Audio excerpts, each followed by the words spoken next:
Look, that's the house. Simon the Tanner. And on the roof, that's where he fell asleep and he saw the vision.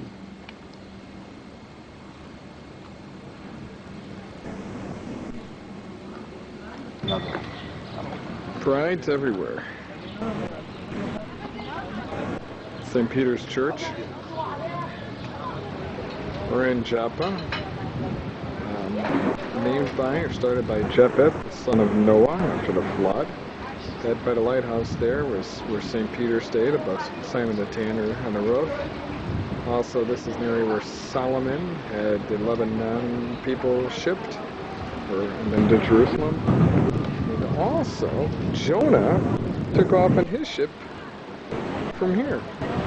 And then was swallowed by a whale somewhere out there.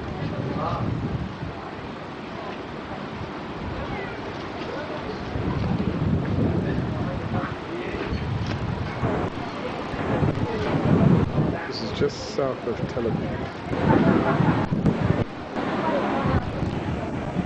Napoleon. Got it.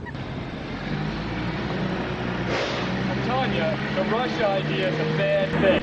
Bad. Here's the whale that swallowed Jonah. 2605, Semi-Aorist Intercontinental. As you can see, it's a little bit nicer than what I've been accustomed to so far. Minibar. King size. Now I don't have a Nile view, which is kind of a bummer, but Cairo at night. See the moon. I can focus in on it. Perfect here in a land which is primarily Muslim. I'll give you a whole. Pretty sweet.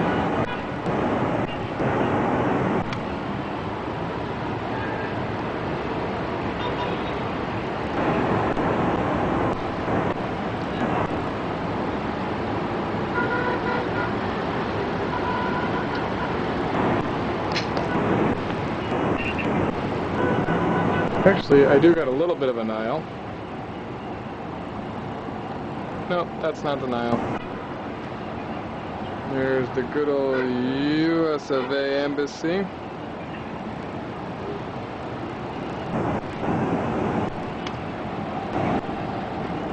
Here's my little veranda. Got my table.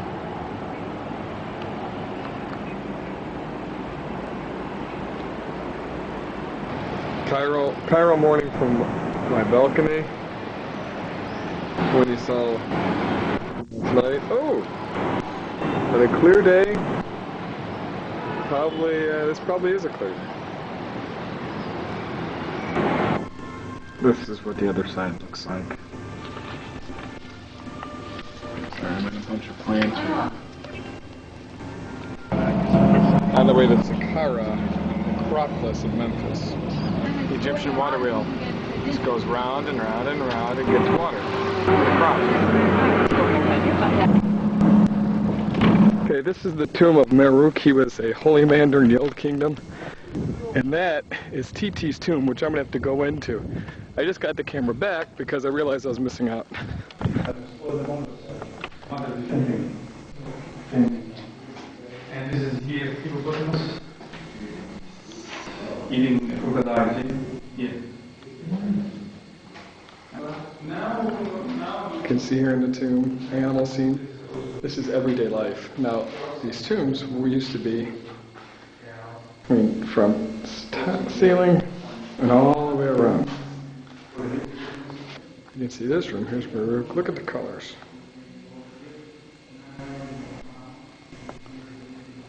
We have the men here. Oh, this is everywhere. This kind of stuff is absolutely everywhere. On the walls, on the ceilings. Well, not on the ceilings, but on the pillars. And they're showing scenes of everyday life. Down there is the tomb shaft. Leading to the burial rooms. Yes. There's Mamruk. We got to feed his cod, make sure that Mat is it Mat? You keep Mat, the balance? Ah, I got it wrong then. All the way around.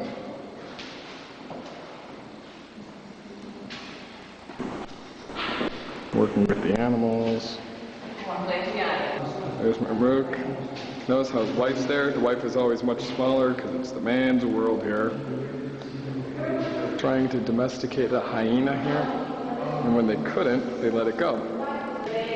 Riding on a boat in the river, the man in front, testing the depths of the Nile. We're in a food room, everything. You can see that there were jackals here. Oh, I missed the hippo fight. I knew he was a priest by the leopard skin he wore. Here's fishes, because he used to go fishing. And over here, here's a scene of payment of taxes, and those who didn't got the Michael Fay caning. Desert life. Oop, you can't see much. Oh, there you go. And all the animals in there. Look at, there's the dwarfs, the ones from Nubia down south, I think were the ones that would make gold and silver. The other dwarfs would be the kings or the lords dresser. So being a dwarf wasn't that bad here. One of my favorites, hippo hunting. It was just for sport though. You could see there were crocodiles and hippos and a lot of creatures here in the Nile. The crocodiles and hippos aren't here anymore because of both dams, the old and the new S1 dam. Pyramid of Teti. Here's going down in. I wanted to bring you this back to show you what it was like.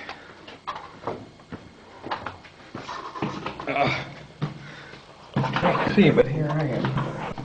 Here's the tomb. I'm bent over right now.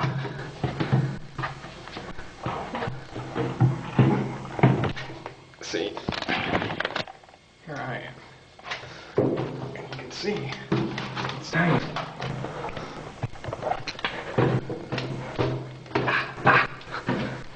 And you come in.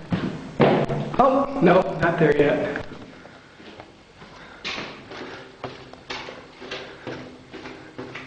Granite all over. I am hunched over. See?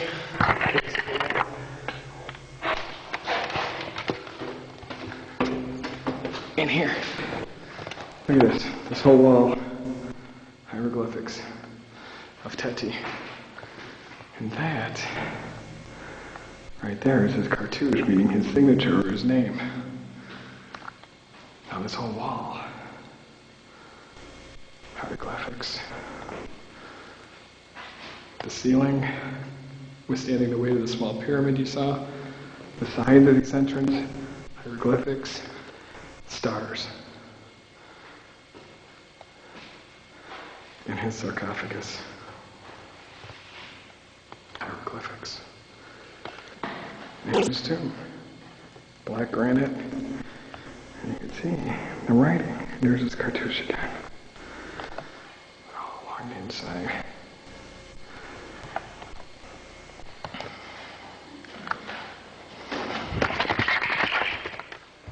This was an example of an old kingdom tomb. We're going out to the step pyramid of Saqqara.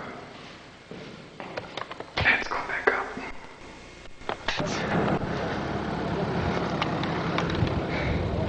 Here's the guy at the entrance who wants bakshish. And there's the step pyramid of Saqqara. What are these pyramids? This is the Saqqara pyramid, the step pyramid that they're doing now. Oh, okay. And that pyramid here, they could never go inside and And Zoser's pyramid, the oldest pyramid in the world. Complex. I'm not bringing the video camera in. And there's the step pyramid of Zoser.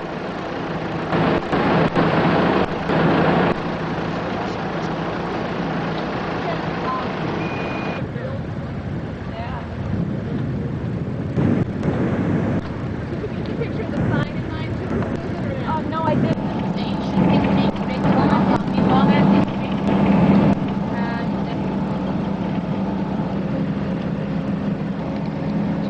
It's like a town right here along the canal.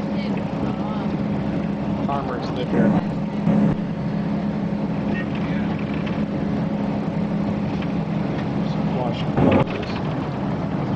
Complex houses are the best for this climate.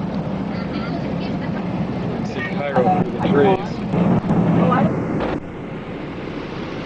The Pyramid of Cheops from the van.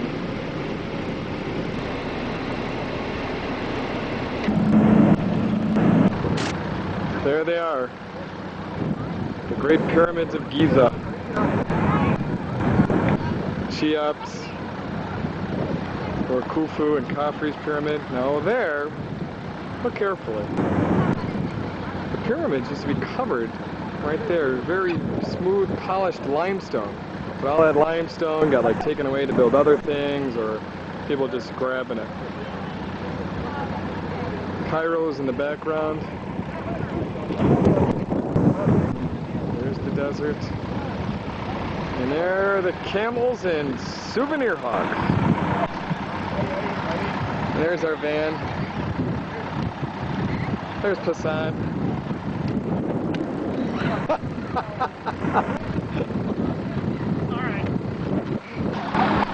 Camels! You want to take a picture of it?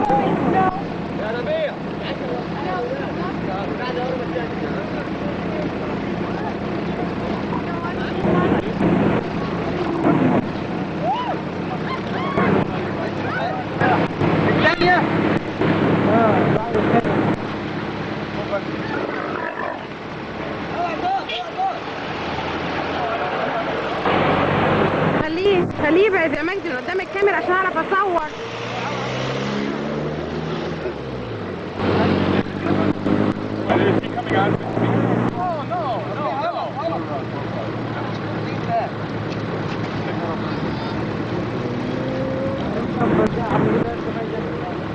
Lawrence! Hi!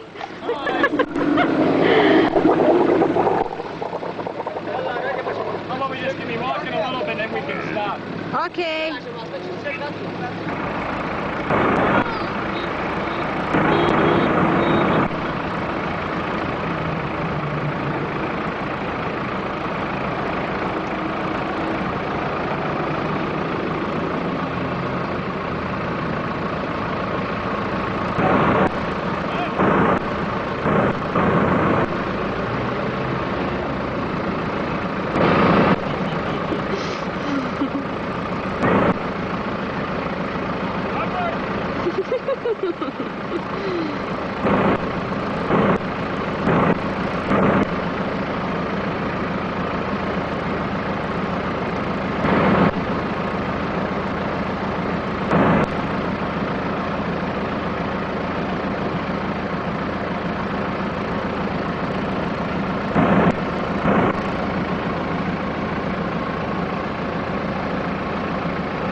Khafre.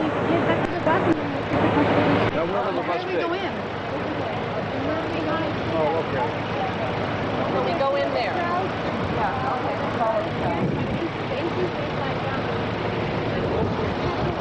And Khufu. Okay. And the bus is where? Give you a size comparison.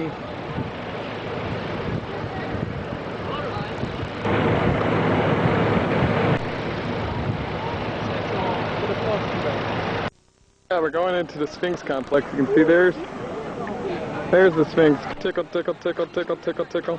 Sorry. Just for you, Mark. I'm sorry.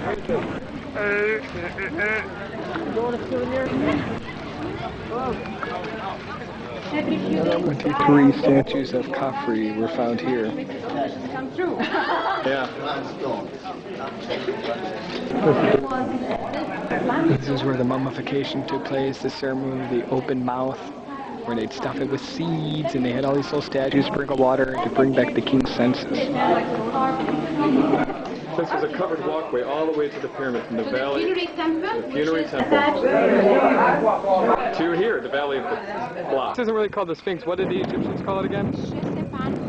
Okay, and that meant? The living image of the gods. Thank you. That's restoration because of groundwater. But here it is. This used to be one big piece of stone, but it was blocking the view. So Khafre had it. This turned, carved into a guardian of the Giza cemetery, and it was then covered with plaster and painted. We're going to see some paint now. Yeah, between his ears. You can see traces of white and red paint here on Khafre.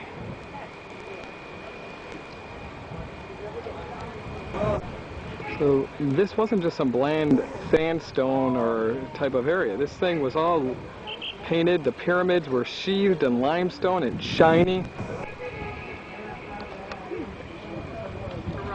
And here's the front. Okay. The guardian of Giza. The Sphinx. All right, thanks. Restoration on the bottom. Original up top. Cheops in the background. Khafre down top. The International Papyrus Center. I'm going to give you a brief idea about papyrus, about the plant itself, and then about how to make the paper out of it. It's an aquatic and tropical plant. It grows in lower Egypt, needs lots of water and the moderate weather. It was sacred during the time of the ancient Egyptians because of two reasons.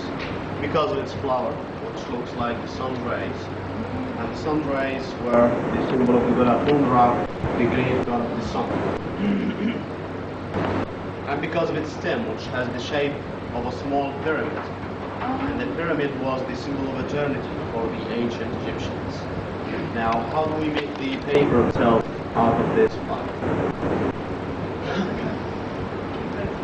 First, we cut the stem of the plant according to the size of the paper. Then we remove the skin, which is useless in making the paper. Still, the ancient people used to make so many things out of it, like sandals, beds, bags, and baskets. Have you been to the Egyptian Museum? Not yet. When you go there, you're going to see the sandals and the bed of King Tutankhamun, which are made out of the skin itself. It's a very strong part. What's really essential in making the paper itself is the wide cord. We cut it into strips as thin as possible. But because it's breakable, because it contains water, we have to hammer it so as to break the fibers. Then we roll it to get rid of the water it contains, and in this way it becomes flexible. It doesn't break anymore.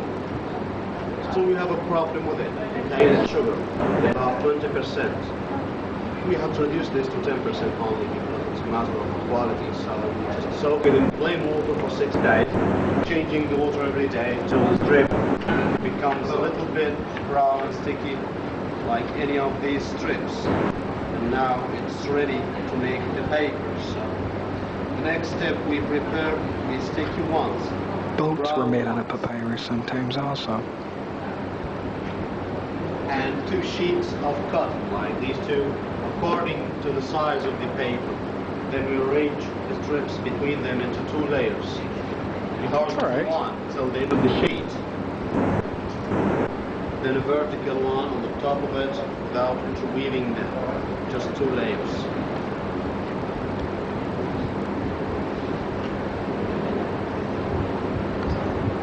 And all strips go to that under the tight press of this machine for another 6 days.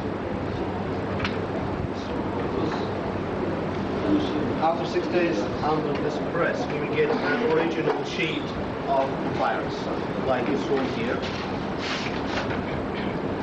Just by press, without glue or adhesives or chemicals, because the strips still contain 10% of sugar, and that's why the paper sticks together. Yes, sure.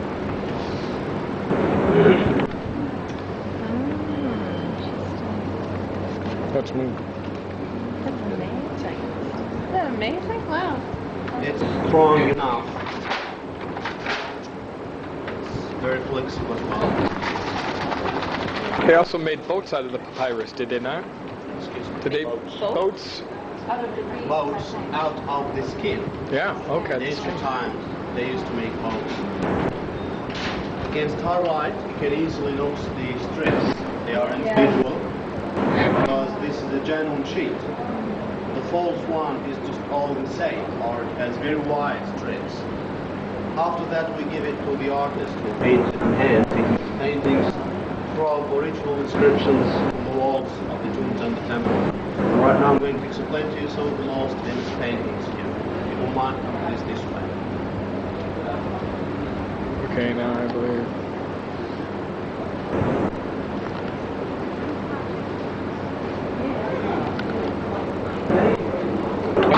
There's the Nile again. My hotel.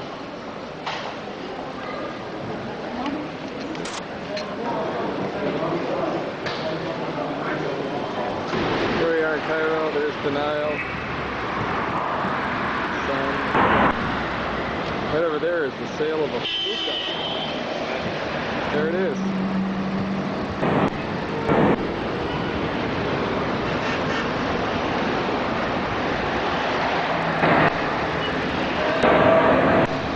There's my hotel, a commanding view, although I have one of the city. Egyptian government building. I don't know what park that is, I'll find out later. And a pan of the city. Much more lively now. It is, I believe, their holy day, so a lot of people aren't out. Oops. There we go, wide pan.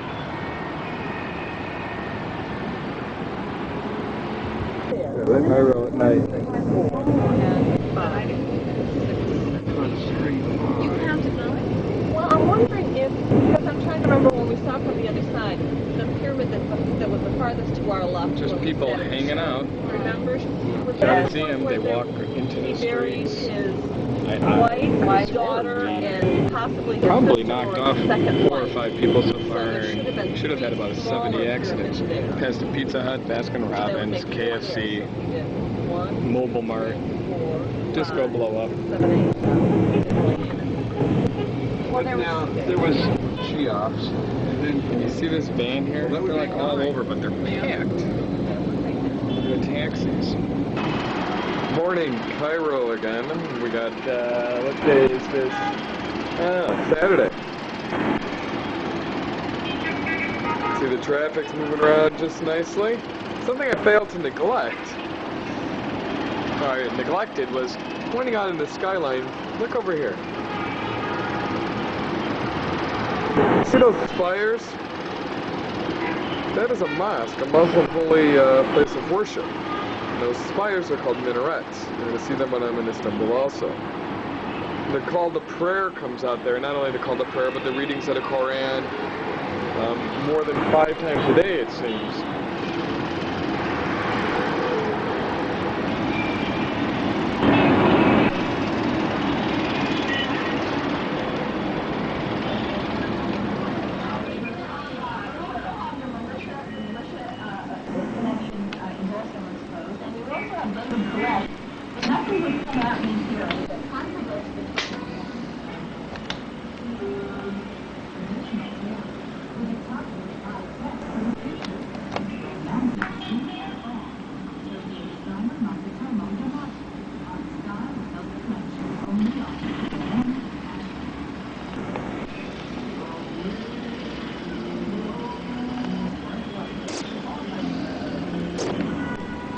Oops. I think it's that old submarine series that we used to watch in the morning. They also have the Thunderbirds and Dynasty.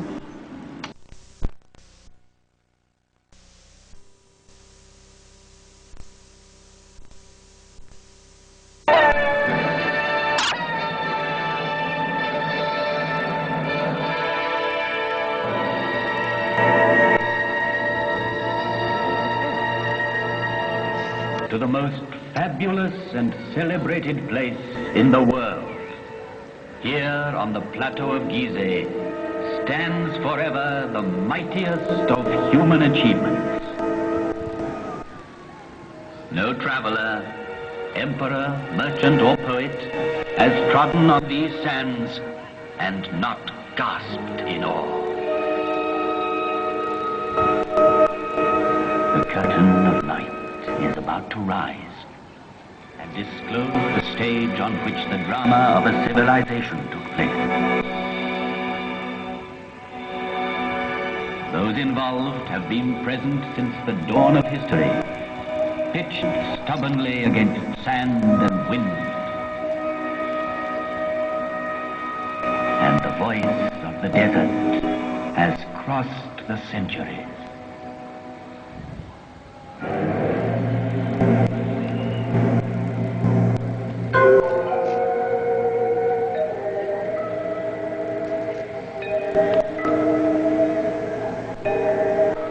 With each new dawn, I see the sun god rise on the far bank of the Nile.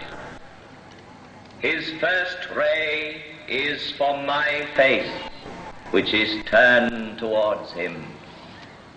And for 5,000 years, I have seen all the suns men can remember come up in the sky. I saw the history of Egypt in its first glow, as tomorrow I shall see the east burning with a new flame. I am the faithful warden at the foot of his Lord, so faithful, so vigilant, so near him that he gave me his face for my own. I am a pharaoh's companion, and I am he, the pharaoh. Through the ages, I received many names from the people who came to me in adoration. Oh, Harmakis, you are my life's safeguard. Horus, protect me. Oh, great God, that I might see you every day. Lord of the desert, Lord of the heavens, Sovereign of eternity. But the name which has remained with me is that given to me by a Greek traveler, the father of history, Herodotus. He called me Sphinx, as if I were from his land, and that name is now mine. Close to the Nile, I watch over the plateau of Gizeh, over all its monuments of modest or fantastic height. They are tombs.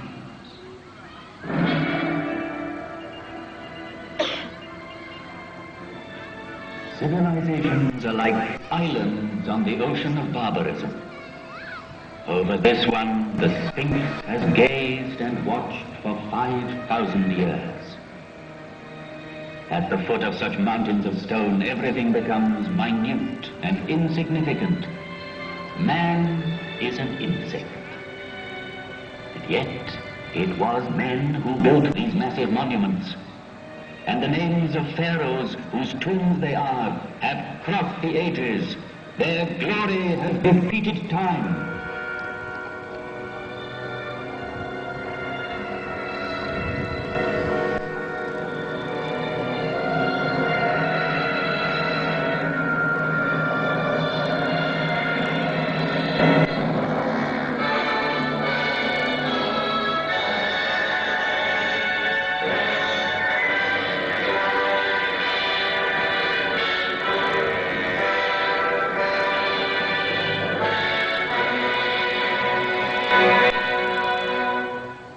This is the tomb of Cheops, pharaoh of the 100 years ago. Here is the great pyramid which he built to defend himself against death. 455 feet high.